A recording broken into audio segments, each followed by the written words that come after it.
Hello, and welcome to an overview of the document titled Test Lab Guide, Troubleshoot DirectAccess with Network Access Protection, or NAP. My name is Joe Davies. I'm a principal writer on the Windows Server Networking IT Pro Writing team at the Microsoft Corporation. A key requirement to this document is a working DirectAccess with NAP test lab based on the document titled Test Lab Guide, Demonstrate DirectAccess with NAP. With a working DirectAccess with NAP test lab, the goal of this document is to teach you about NAP troubleshooting basics. The result of going through this document is knowledge of and hands-on experience with the primary tools and techniques to troubleshoot NAP health validation problems in a DirectAccess environment. Here we see the DirectAccess with NAP test lab. We start with the DirectAccess test lab, and then we configure App1 as a NAP certification authority, or NAP-CA. We configure DC1 as a health registration authority, or HRA, and network policy server, or NPS. Then we configure group policy settings that get propagated to Client 1, our DirectAccess and NAP client. The first part of this document takes you through the primary NAP troubleshooting tools.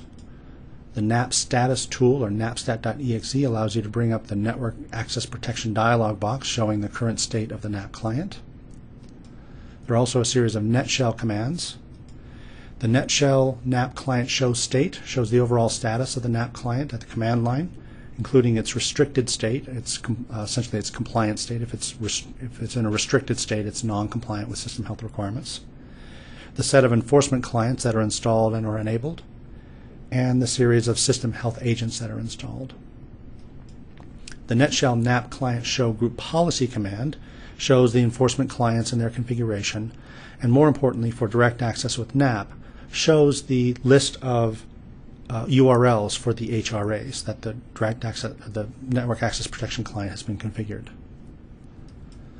We also use a variety of snap-ins. We can use the resultant set of policy snap-in to determine whether the NAP client has received its NAP client settings from the appropriate group policy object. We can use the event viewer snap-in to view the events of a very specific health validation attempt. You can use the event viewer on the NAP client, on the HRA, and the NPS. For a very specific health validation attempt, the events on all three of these locations use the same correlation ID.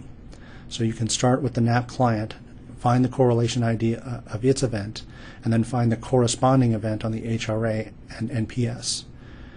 Those three events give you all of the information about how the various NAP components on the client, HRA, and NPS handled that specific health validation attempt. And lastly, you can use the certificate snap-in to determine whether a health certificate has been installed.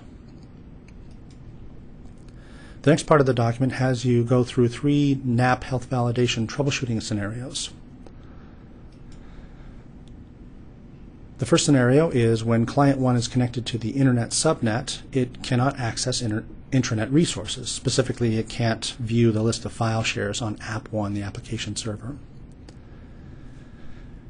And when we troubleshoot, we determine that the root cause is that the administrator configured an incorrect URL for the HRA. If Client 1 can't reach the HRA, then it can't submit its health state in order to be evaluated and receive a health certificate. The second scenario is the same behavior where Client 1 cannot access the file shares on App1. And in this case, the root cause is because the Active Directory certificate service on App1 has been disabled. App1 is our NAP-CA. If the HRA cannot send a request to the NAP-CA, it can't obtain that certificate on behalf of the NAP client, and the NAP client goes without a health certificate and therefore cannot access intranet resources. The last troubleshooting scenario is that the NAP client is not automatically correcting or remediating its system health. We turn off the Windows firewall for domain networks, and it remains disabled, whereas it should be automatically enabling it. And we determined that the root cause is that the network policy on the NPS service for non-compliant NAP clients has been disabled. This network policy matches the health validation attempt of a non-compliant NAP client for client 1, and the response based on matching this policy includes the remediation instructions back to client 1.